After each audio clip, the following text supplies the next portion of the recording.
This week, we're giving you all the details about our computer setups, including our hardware preferences, browsers, desktop software, code editor, and CLI settings, as well as some productivity tools. We'll also tell you some of our miscellaneous preferences like most used emoji and current desktop photo. Let's get started.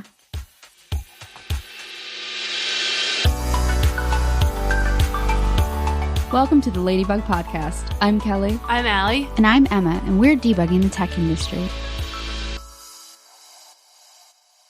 Hey, Kelly, have you heard about this cool tool called AWS Amplify? Tell me about it. It's a suite of tools and services that enables developers to build full-stack serverless and cloud-based web and mobile apps. You get to use whichever framework or technology you want on the front end. That sounds cool. Will it help me get up and running with things like hosting? Yeah. Authentication? You betcha. Manage GraphQL? Totally. How about serverless functions, APIs, machine learning, chatbots, file storage? Yes to everything! Amplify is built especially in a way to enable traditionally front-end developers like yourself, Kelly, to be successful because you can use your existing skill set to build real-world, full-stack apps that in the past would require deep knowledge around back-end, DevOps, and scalable infrastructure. The Amplify console also allows you to use a GitHub repository to deploy to a globally available CDN with CI and CD built in. It's super cool. Where can I learn more? If you want to learn more about AWS Amplify, visit aws-amplify.github.io.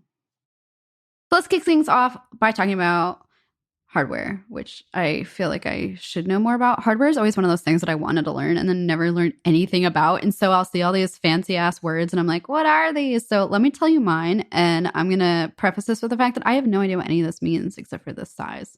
So for work, I use a 2017 15-inch MacBook Pro 2.9 gigahertz Intel Core i7 processor. Like that makes it sound super freaking cool. And I'm over here like, the only thing I took away from that was 15-inch. I envy people who understand what all this means and who actually build their own computers. But yeah, that ain't me. My personal computer is... I built my own computer in like high school, but it's been a very long time. My personal computer is basically the same, except it's not.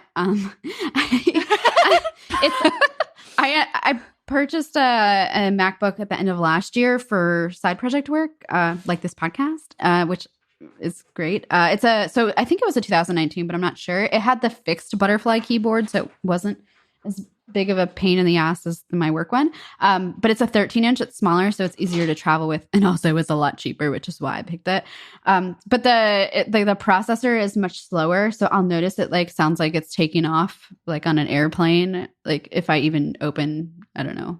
I would say PowerPoint, but I hate Slack. Yeah, Slack. So that's only like a 1.4 gigahertz i5 processor. But what the fun fact is, I have a German keyboard, but I've mapped the US keyboard to it, so like it doesn't actually match up, which is fun. It makes live coding so much fun. But then in terms of like accessories, I at work would use like the Mac wireless keyboard and the Magic Mouse. But I did actually purchase a Ducky Frozen Llama mechanical keyboard with the silent cherry red switches, which I love. But the problem with it is, one, there's no number pad, and two, it is a Windows layout, and using that with a German keyboard with an American mapping is very difficult, so I don't use it as much as I should. But love the keyboard. I'm going to link it in the show notes if you want to check it out. What about you, Kelly? What is your hardware setup? So I use the same machine for work and personal. I have a 2019 15-inch MacBook Pro, 2.6 gigahertz Intel Core i7 processor. I picked this one up, I guess it was last year, because my last one broke and Apple couldn't fix it. So they swapped it out for this one. It was a pretty good deal. So all I had to do was pay for Apple Care for the new one. I use a Mac wireless keyboard and the Magic Trackpad. And at the office, I have a Rain Design M stand for the Mac, so I can keep it open. At home, I just use the 12 South Book Arc, which keeps my Mac closed, and I'm just using the single monitor. My absolute favorite monitor is the Dell UltraSharp 27-inch USB-C monitor. I have one at home. I have one at the office. I love it because it also charges my Mac, so I keep my number of cables to a minimum, and it looks a lot cleaner on my desk. Yeah, that's everything So that I cool. use. I did not know that it was the thing. I'm going to look into that after this call. Oh yeah, I will absolutely I'll also add a link to this particular monitor in the show notes because I'm I absolutely love currently it. Googling your stands right now because I have a similar stand to your M stand, but mine is like it doesn't have the solid bottom where the computer sits on. It's open. It just like has two prongs that it sits on. We're gonna link all this in the show notes. So if you guys want to go check it out, or you girls want to go, or you people want to go check it out, you can check out our show notes. Amazing. Yeah, I love this stand. This was a gift from my husband for my birthday, along with the keyboard and trackpad, because he said your desk or your computer setup at your office is terrible for ergonomics, so I'm going to fix you. So it was a very practical gift, and I absolutely That's love it. amazing. I need to get a stand too. I have an apartment for the first time in a year. And so I have a desk. And yeah, It's a good exactly. start. So I'm gonna definitely like invest in some of these things and making my office more personalized. But I have a 2017 MacBook Pro 15 inch as well, 2.8 gigahertz Intel Core i7. Again, have no idea what that means, but I bought it from Dev when I stopped working there. And so my personal computer is my old work computer. So that's kind of a fun thing that you can do and usually get like a discount there, is try to buy your old work laptop as a personal computer. As for a work computer, I am currently fun employed for a week and a half in between two jobs at Blair Waldorf. Stop it. I get to yell at my dog with the wrong last name.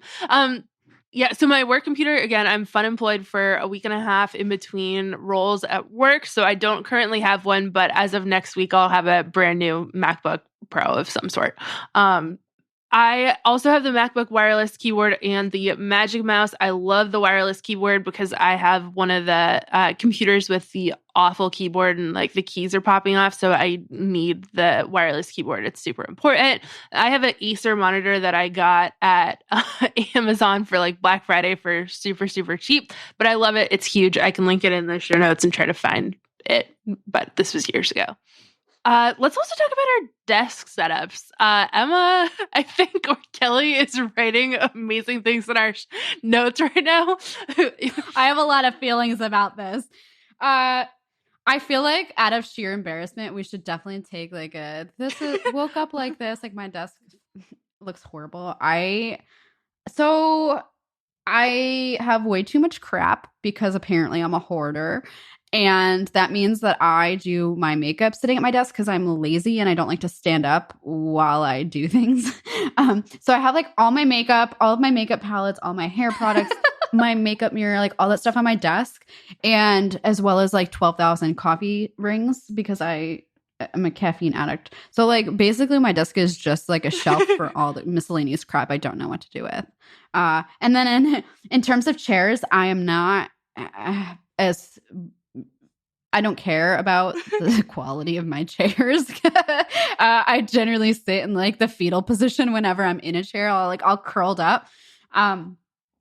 So I don't know. It's going to be a problem, but I just have like this weird Ergonomics, what are they? Circle chair from IKEA that I've spilled yogurt on. Guys, I think what I'm realizing is that I'm a dirty person, but I don't do this by nature.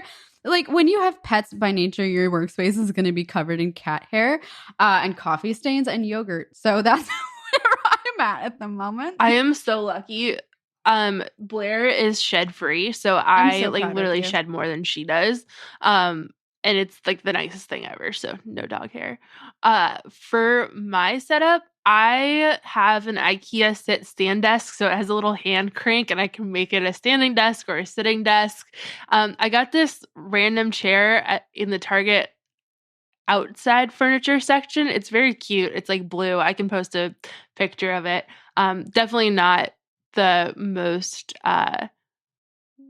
traditional desk chair, but it's really cute. And my apartment's tiny, so it has to double as like guest seating as well. I also have an Alex 5 drawer from IKEA underneath for storage. And then I also have a Google Home because what is privacy? But I use it Doesn't matter. I'm being spied on. It's okay. But I have it because it is a really good alarm clock, and I have it in not my bedroom so that I have to go up and like I sleep with my phone in my living room instead of my bedroom too. So then all the alarms are going off in here, and I have to get up in order to turn them all off. And so the Google Home is a really good alarm clock, but it's also a really good speaker system, at least in my no idea about audio experience. So I use it for that too. Awesome. I have an autonomous AI sit-stand desk. I love this thing because you can program up to 4 settings based on whether you're sitting or standing or other people are using the desk. Nobody else uses my desk though, so I'm currently only using 2 of them.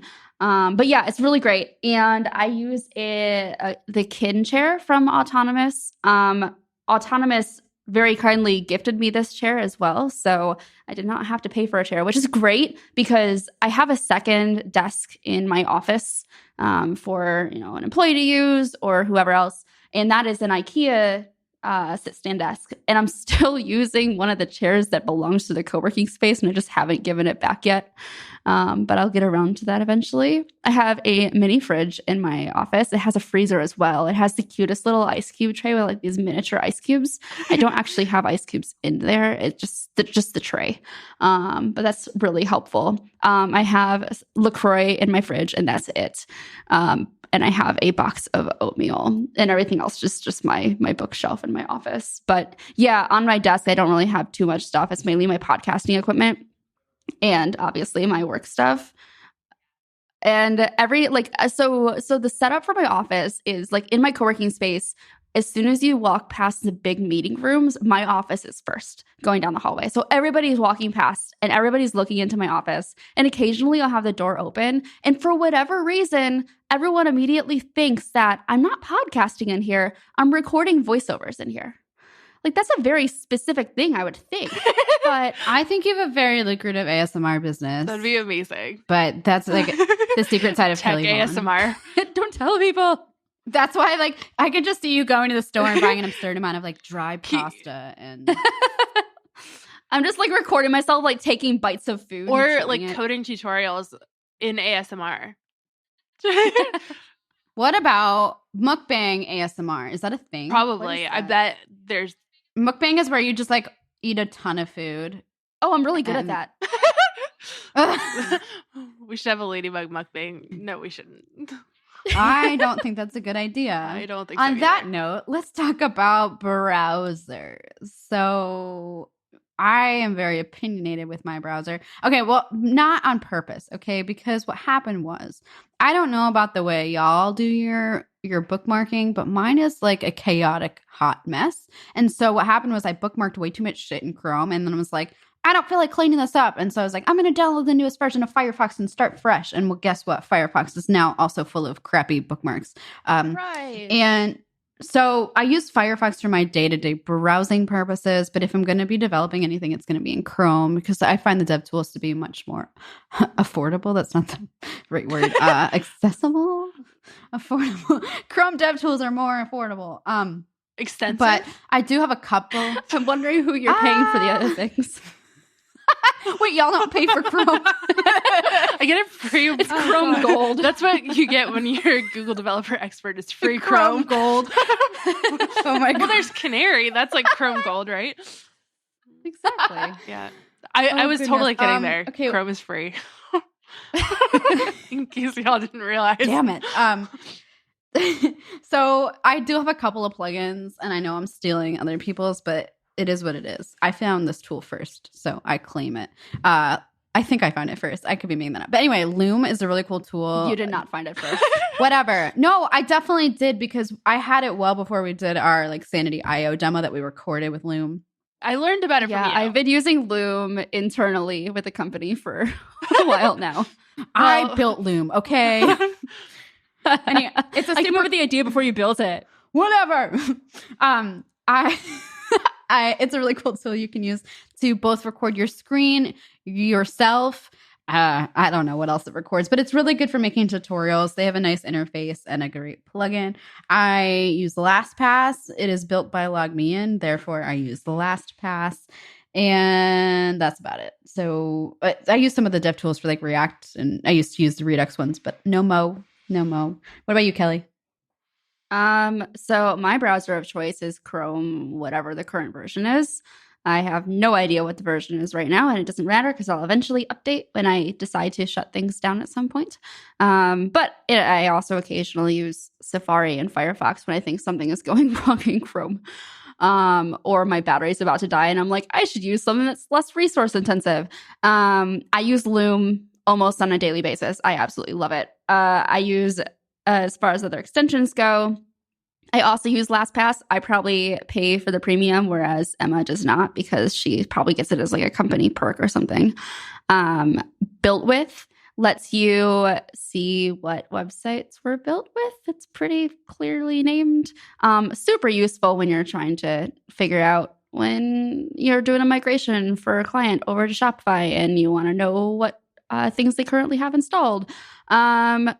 SEO Meta is like a one-click button to see their meta title and description and see their headings that they're using. You get all the open graph data. Super handy for testing all that information. And then I have Vue.js dev tools, React developer tools. And then my last one that I feel like I should mention is called Blocksite because I love to, out of habit, open up Twitter and open up LinkedIn and open up Facebook like one right after another. So I have like a toggle on Blocksite to automatically block those sites. And it's like when you try to access it, it shows like a picture of like a grandma not like wagging her finger at you and just is like, no way, Jose. It's really great. I love it. It's super useful for keeping me on track a little bit. That's amazing. I also use Chrome. Unlike Emma, though, I'm like very obsessive with bookmark organization. Unlike Emma, I don't pay for it. So yeah, my hot tip though for this is that you can remove the names from whatever you have as your bookmark. And so my like bar at the top with my bookmarks has just the logos without any words, and it looks very clean and polished, and I like it. But I also have like a complex folder system for my bookmarks. Of course you do. The most type A person you'll ever meet. What else? Okay, so as far as extensions go, I have Grammarly so that it makes sure that I'm like spelling things properly and using good grammar. I use Keywords Everywhere, which is an amazing extension that identifies keywords for SEO, for blog posts, and like it's really good for brainstorming ideas for what to write about. That being said, I think that you have to pay for it a little bit now, but it's like super cheap compared to Ahrefs or any other SEO tool. I also use Mangles for SEO, which is my paid tool for, again, identifying things for blog posts. And then I also use the React and Vue dev tools like Kelly, so I don't need to rehash those, but they're amazing. Two other ones that I want to talk about. First is Better TweetDeck. I use TweetDeck for Twitter just because it allows for like a more customized experience, and WebSockets are amazing. Better TweetDeck has a bunch of extensions on top of that, so you can directly add GIFs within TweetDeck, and it has a couple other things that are really great tools for making TweetDeck a better experience. My other one is that, did you all know that you can add text editor themes to your dev tools in Chrome?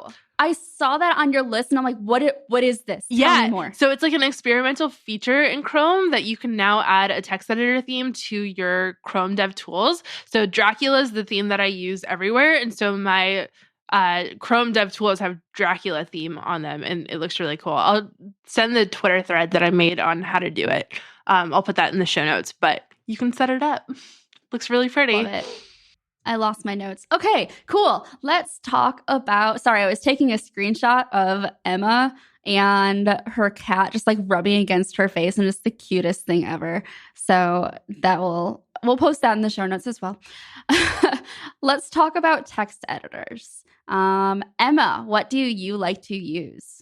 I feel like I get bored really easily, and I feel like I've tried every text editor out there. So currently, I'm using IA Writer for tech documentation and blogging. It's really good because you can create folders, and it obviously works really well with Markdown. But I find it removes kind of the noise of a traditional Word editor for anything not tech documentation necessarily. Like I was using Notion previously for that. I'm using IA Writer now.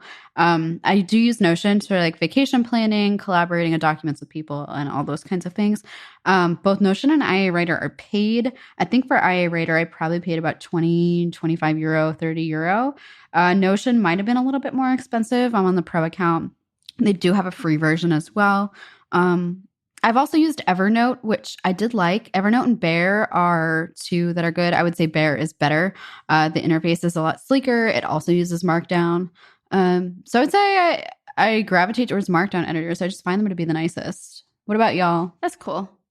I use Evernote pretty regularly for notes on work stuff, like my interview questions and the things we just discussed in the other episode we just recorded that you don't know about.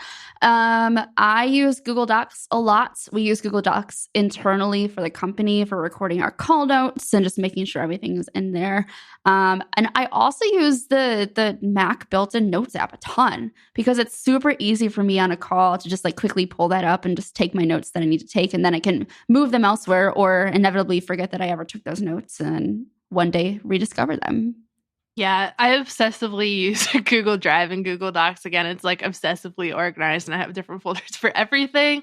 I also use the Mac Notes app because then it syncs across your phone and your computer, and I really enjoy that and use it for freeform things. But I also really like Google Keep as well, which even more totally forgot about freeform. Keep. Yeah. And I haven't figured out a good workflow of when I should use Mac Notes and when I should use Keep. And I should really just stick to one of the two because they have very similar purposes. But I need to figure out that workflow a little bit better because right now I'm using them both kind of interchangeably, and so things are in different places. But I pretty much use VS Code, which is my text editor for code for everything and Markdown related and writing blog posts and all of that. Emma, tell me about the code editor you use because mine is exactly the same and I don't feel like talking right now. Yes, I do. I'm talking right now. Okay, so I use Notepad++ for doing all of my proprietary work. That was a joke. I switch between Notepad++ and Microsoft Front Page. But sometimes also Eclipse for my JavaScript development. I'm kidding. That would be ridiculous. I use PyChart. What is it? PyChart? Jupyter Notebooks. I write all of my HTML in Jupyter Notebooks. Okay, I'm sassy. So yeah, I've done a lot of different code editors. I've worked with Atom. I've worked with Sublime. VS Code is by far my favorite. I find it to be the prettiest, but it has enough integrations and capabilities without being an Eclipse level IDE. I don't think it's technically an IDE, integrated development environment, if I'm not mistaken. Like Eclipse is an example of an integrated development environment. I don't think VS Code is on that level, but I would call it an IDE anyway. It's like the framework library discussion. So I use VS Code. My theme is Dracula, like Allie, although I have used Night Owl by Sarah Drasner as well. You can easily make your own VS Code theme if you didn't know that. It's pretty easy to customize, and there are some blog posts on it as well. And then in terms of fonts, I use Dink Mono. I paid for it. I think it was like 20 British pounds. I was going to say it's like $40 or $30. Yeah, something like that. It's not terrible, but I love it. I love it for the italic fonts and for the ligatures. The ligatures are when you have two characters next to each other. Like when you write an arrow, it's an equal sign and then a greater than symbol. And the ligatures actually put them into like one symbol, which is nice. But if you're looking for a free version, Fura Code is always a good option. We'll talk about plugins after, or should we go do you want to talk about IDE plugins now or after we discuss our general? Yeah, I also have used so many different text editors over the years, but Atom especially, I had so many performance issues, so VS Code is such an improvement there. Love it. As far as theme, I also use Dracula for the most part, but I switch between Dracula and Fairy Floss. Fairy Floss is like this amazing purple, pink, and yellow one. For me, I do a lot of code on projectors, and so finding the right text editor theme to work on like different projector lighting is a big part of my strategy. So recently I've been using Dracula, but in the past I've used mostly like fairy floss. So those are the two I want to give a shout out for. I just realized I'm not using Dracula. I'm using Dracula at night. Oh, I wonder if that's It different. is a fork from Dracula. So apparently it's probably ever so slightly different. Also, I've used a lot of different text editors and IDs over my Dracula at night 2.5 pretty. months. Isn't it pretty? Yeah. I've also, I really like it. I want to shout out Pink Cat Boo. Sounds like I'm making that up. I'm not. It's really cool. I used to use it all the time. Pink Cat Boo. We'll link it again in the show notes, but it's basically like a dark blue purpley background with like a lot of pink and purple fonts. My cat is eating my really crappy IKEA desk chair that's covered in yogurt. So if you hear additional noises, that's what that is. Yeah, I like Pink Cat Boo a lot, and I got a lot of questions about it when I was using it. So yeah, let's talk about the plugins or extensions or whatever they're called. Extensions. Yes. So I first off use Sublime text key mapping because I moved from Sublime over to VS Code and I did not want to relearn any kind of key maps. So I just copy over what I knew how to do already on Sublime, which has made my life a lot easier. So on our notes, Emma added hers, and then I just like put my initials next to the same ones that I use. So I'm just going to steal her thunder here. I use ESLint and Prettier and GitLens and Live Server and Live Share. I use Peacock to color code my open windows, which is a super cool one. And I use Liquid, which is for Shopify Liquid formatting. All right, Emma. Allie is still adding hers. So yeah, for sure. So one that I found from a coworker, Khalil, he had material icons in his file explorer. All his icons were really pretty. I'm like, oh, what is that? He goes, oh, it's material icon theme. So I use that. I also use bracket pair colorizer. So when you have a lot of nested brackets, which we shouldn't, because like don't nest absurd layers of code, but when you do, bracket pair colorizer 9 layers. 9? Yeah. I'm the queen of performance. Okay. Well, whatever. Go on. What? I don't know what just happened. But bracket pair colorizer will like color code your brackets so you kind of know what goes with what. I also use the React, Redux, React Native JavaScript snippets. I got this one from Scott from Level Up Tutorials. He was using this during his React Spring course. And you can type in shorthand. Like I think he was typing in RFAC for React Functional Arrow Component, and you hit tab and it will actually take your file name and it'll propagate that into your stateless functional component name, which is really cool. And actually creating these shorthands, it's really easy to do once you know how to, but they do have plugins for it. So that's one. Oh, the last one that I have is lorem ipsum generator. So if you're creating mockups for things or just random HTML, you can just type lorem and you can do like an asterisk, like a star and say like 5, and it'll multiply it by 5, and it'll just add like random text in there for you. Are there different versions of that? Like, is there like a hipster ipsum generator built in? Yeah, but I don't know if they have VS Code plugins though. Okay. Well, yeah, I know that like the actual generators exist, but I would love to have something built into VS Code. So maybe my first extension will be a cat ipsum. Amazing. I just use the one that's built into Emmet. You can just do like ipsum and without a extension, it fills it in for you. Also, Emmet is amazing. Yeah. I know it's built into VS Code, so it's not really a plugin. But for me, Emmet is like my ride or die thing that I cannot write code without, especially in front of people. It's so hard to get all your brackets right and all that. So Emmet's my everything. Another thing that I want to put in a plug for is autosave. So I use a lot of the same plugins that you all use, and I won't reiterate on those, but autosave, you can make it so that VS Code, instead of doing Command S to save, it just saves whenever you pause typing. And for me, typing in front of people so often, it's so helpful, so I don't need to remember to save. And especially like new programmers, they always forget to save things, so I always make them do autosave. I also have a code spell checker. I think that that's really important. It helps to pick out typos in your code, but also I write my blog posts in VS Code, and so it's really helpful for that. I like paste them into Grammarly afterwards to make sure that the grammar's good. I also do import costs, which is a JavaScript library that checks to see the size of different JavaScript libraries that you're importing, and so the performance cost of adding them in. I also have HTML hint, which is a HTML validator, Git lens, which allows you to do some like nice Git blame things and such. It just like extends the VS Code functionality for Git.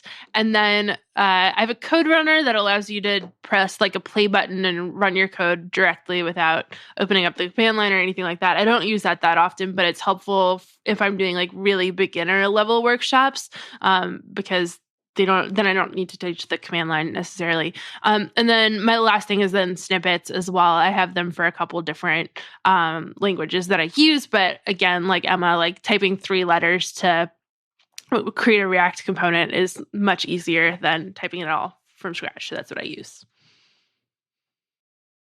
Awesome. So I love snippets. To be honest, though, I generally will handwrite mine just so I get into this, like, to make sure I don't lose it, right? Like, I don't want to rely on shortcuts and forget how to actually type these things out, especially if I live code, which I do a lot at conferences. I want to be able to have that muscle memory. So, let's talk about CLIs because they kind of tie in with code editors, and then we'll switch back to something a little bit lighter in terms of tools. Allie, I'm going to send it back to you. Let's start with your CLI because you wrote a great blog post about how you set up your CLI. Thank you. So I use iTerm. I am a huge iTerm proponent, especially the multiple like windows that you can have and the panes. That is my favorite feature of it. And then I also have the colors customized and all of that. I also, on top of that, use Z Shell. Z Shell is my absolute favorite. I've been using it forever. And it is just such an amazing tool. Oh My ZSH as well. Cannot recommend that enough for having pretty themes. Also, there's a bunch of aliases built in. I'm super reliant on aliases. And so some of them I will write myself, but having those built in is really, really nice as well. What's an alias? Oh, yeah, an alias is where you can type in an alternate version of a command or like a shorter version of a command so that instead of having to type out like git commit whatever, you can do GC instead, and that will commit your code. I even have a bash function for doing add, commit, push all at once, which is like probably bad, but for personal projects, it makes it so fast. I can just do ACP and it'll do like a git add all, git commit, and git push. So that's my cheat command. I have one for RF to just be yeet. YEET, yeet. I love that. There's also a way that you can do it so that RMRF actually just moves things to your trash bin, which I almost used to set up for students, but safety. Yeah. I did not because it's a good lesson to learn. But I think that's the bulk of my setup. I use Spaceship too. That's my like prompt. So to be honest, like I either use like the built-in Mac terminal because I'm boring and don't feel like taking the time to set up iTerm. Like I had set up iTerm, I followed Allie's tutorial, and then I got a different computer and I was like too lazy to set it up.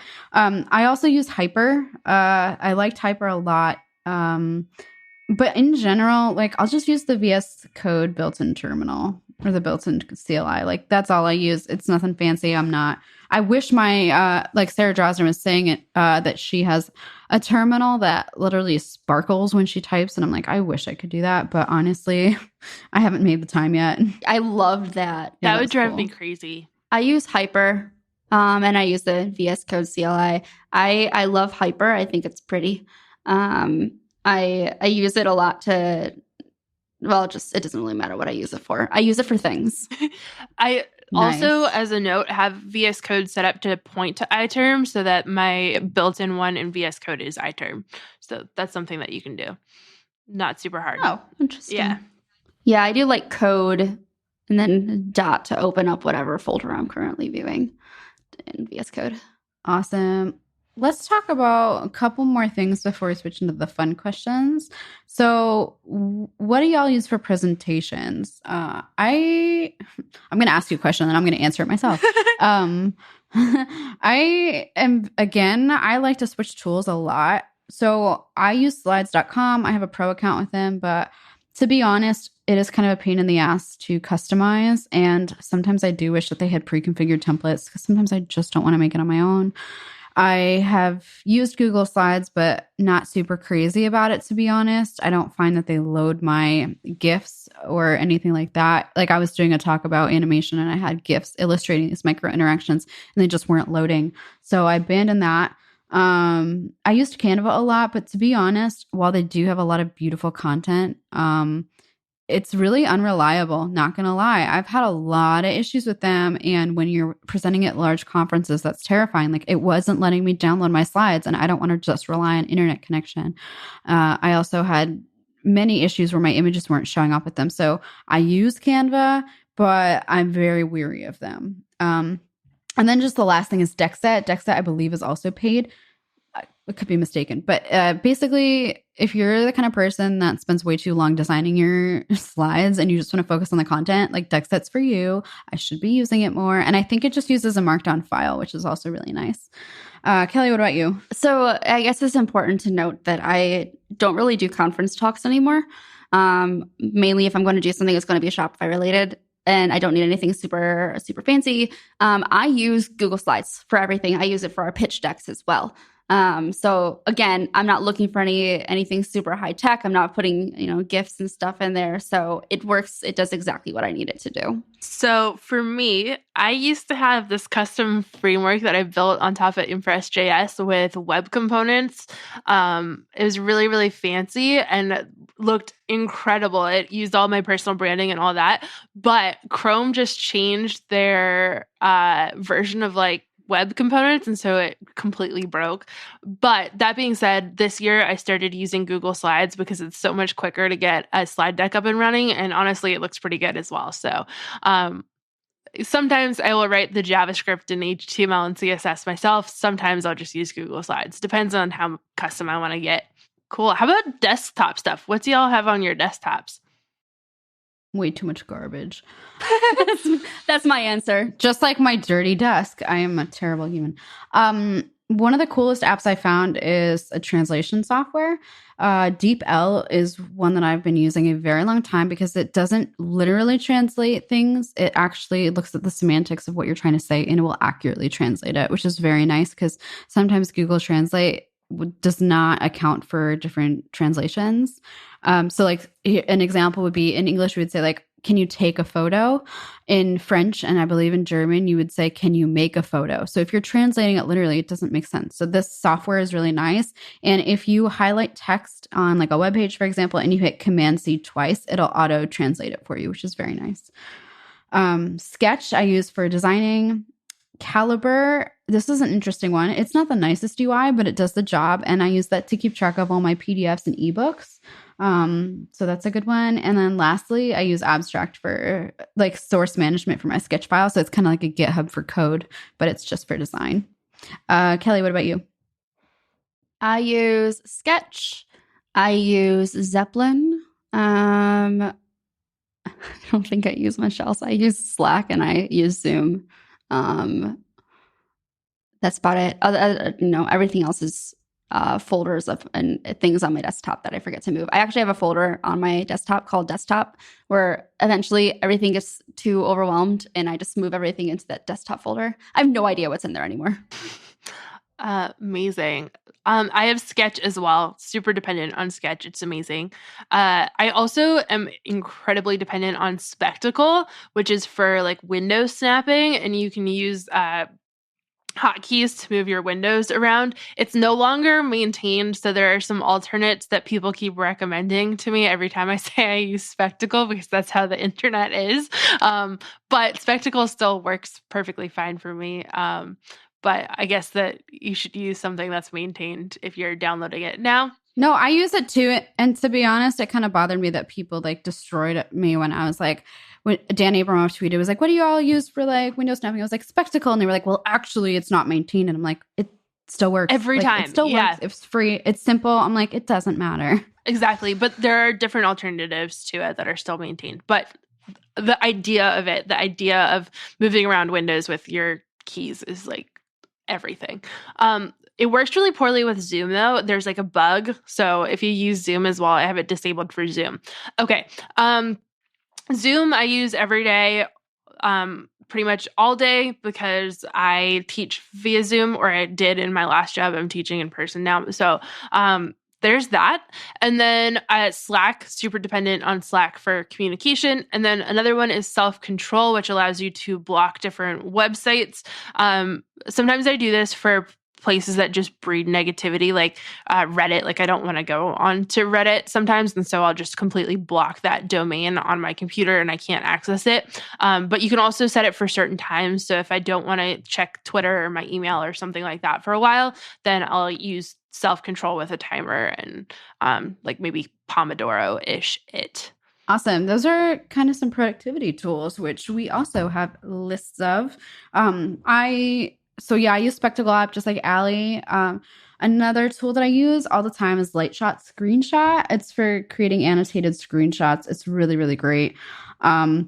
Despite my hatred of this company's business model, still use Fantastical too, because their migration to the second version was an absolute shit show. I vehemently disagree with how they've done that, but I haven't migrated to a different app yet. The long story of that is like, I had paid for the app because it was an expensive ass application. It was like $50, and I paid for it on 2 separate computers on my phone. It was probably over $100.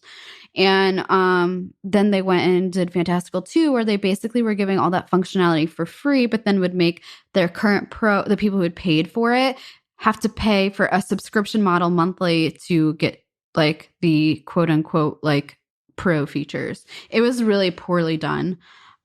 So I wouldn't recommend it anymore, but I still use it because I'm lazy. Things I use all the time. Things I use as like a note-taking application. Not note-taking, I'm sorry, but like to keep track of. I use it in lieu of like the reminders app. I really like them.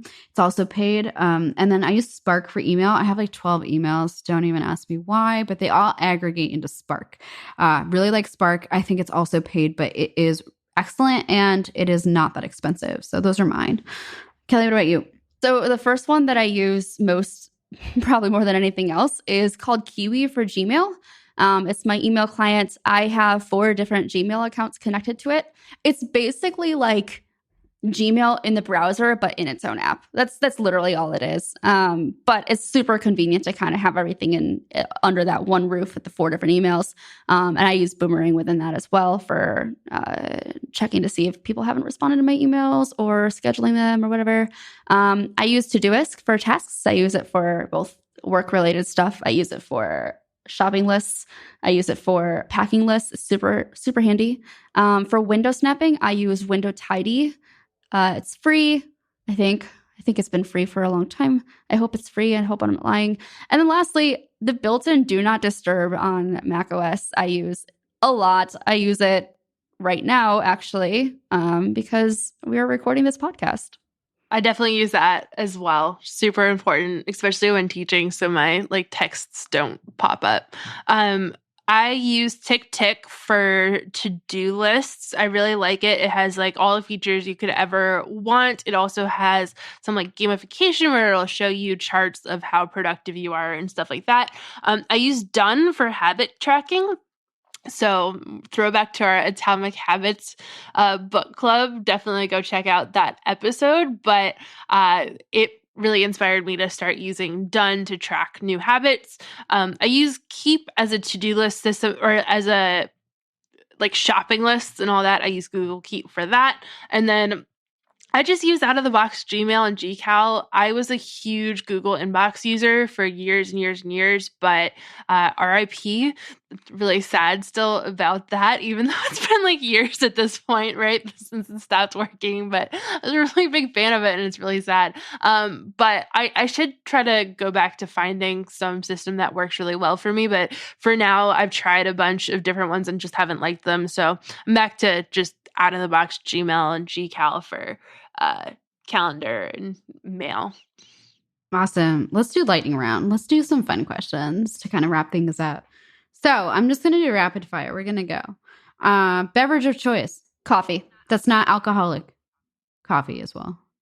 I also do coffee. I switch in between cold brew with oat milk and Dunkin' iced coffee with skim milk and caramel swirl, which is like my treat. I drink black coffee. I'm really boring. I don't like hot drinks. I don't know why. It's just like a weird thing. So I only do iced coffee, like no matter the time. I don't like cold foods, so I'm with you. Like the temperature thing is weird. Anyway, go to like playlist or type of music that you go to if you're coding.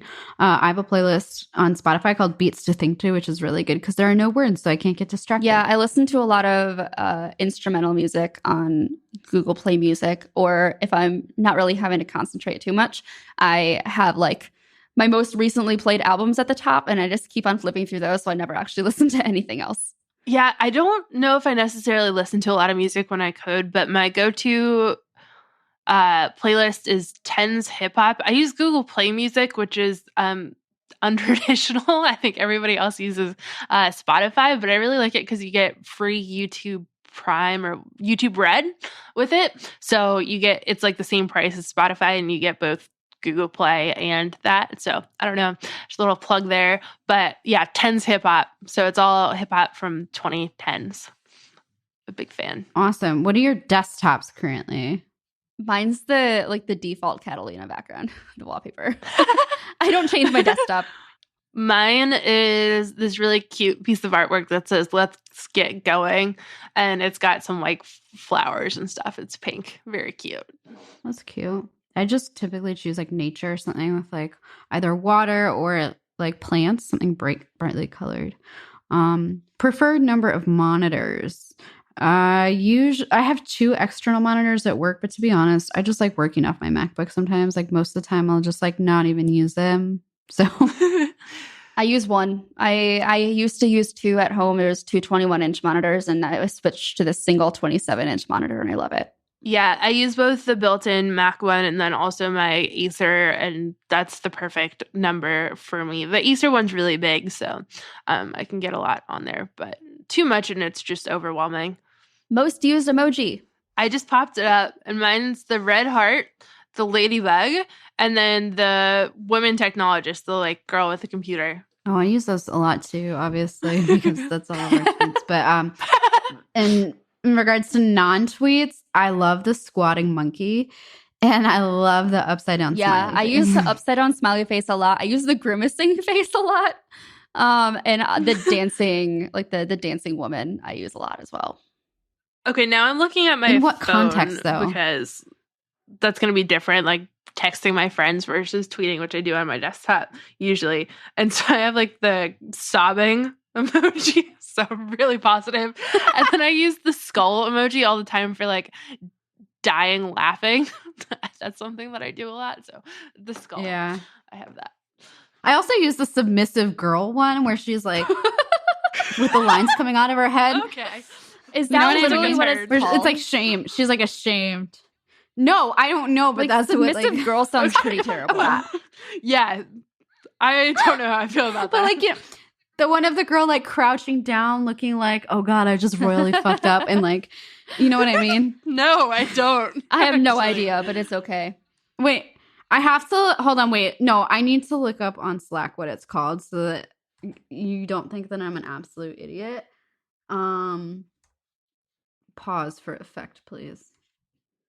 Do, do, do, do, Like do, the- do. Okay, it's called woman bowing. It's the same thing, right? That's different, but the same. Okay, we'll go with it.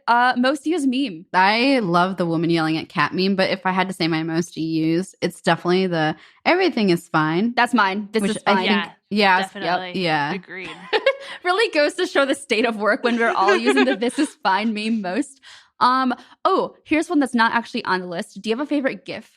Floating dumpster fire. That's mine. I've not even seen that, but it sounds like it'd be up my alley. No, there's this little girl, and she's like faced away from the camera, and then she whips her head around. She has a microphone, and she just like looks at the camera all weird. I also love the bear waving. The Yeah. hello. That's the one I always use. Also the whale hello there. I love the birthday one with the girl that's super excited and she's like, yeah, and just like goes crazy. That's a really good one. I also love the dog licking the lime and then hopping around. It's super cute. I'm sending you guys the link to this GIF. Maybe we should put it in the show notes too, because like me explaining it totally didn't do it justice. Oh, That's the one I'm talking about. Yeah. Oh, The disco girl with the microphone, but with hair flipping. not what I expected. Anyway, what else? What about most visited websites? Twitter. Yeah. Yeah, I would say so, too. Developer documentation. I'm trying Reddit. to even think of where else. I read Tales from Retail and Tales from Tech Support almost every single day.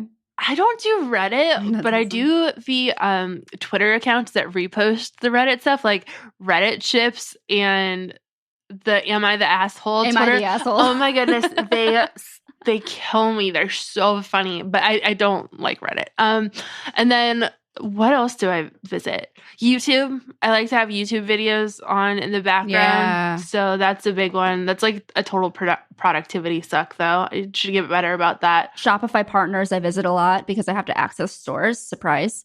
FreshBooks because I use that for invoicing and time tracking for my clients. Gusto because I have to pay my employees. Those are my most visited ones. GitHub Enterprise, especially for me. Oh, GitHub. Yeah. Yeah. What is GitHub? I actually had a stress dream last night. Like, I'm not kidding. This is 100% not joking. Had a stress dream last night that I could not log into GitHub and I like could not access anything on it. And it was horrifying. I kept waking up like terrified about it. Not good. I think that's it for our lightning round. Any final closing thoughts about our Just setups and the things that we discussed in this episode? Because it's turned into a long episode. I just think it's interesting that we all use the same kinds of tools, but different tools. Similar but different. Yeah, like we all use like to-do apps, but we all use different ones. Yeah, especially for productivity. I feel like our developer tools are like relatively similar to some extent, but then the productivity is really where we diverge. Mm-hmm. Well, we hope you enjoyed this and let us know what your setup looks like or how dirty your desk is. Post photos, tweet them at us. If you like this episode, just let us know. You know, we like to hear from you. And we choose one tweeter every week to give away a Smashing Magazine book, which is awesome. We've got one on design systems, one that just encompasses a bunch of miscellaneous short novellas about web development, one about ethics and privacy. So tweet about it, and we are going to pick one each week to give away a book to, and leave us a review as well, because those really help us out. They let us know that we're making the content that you like to hear. And with that, we'll see you next week. Adios.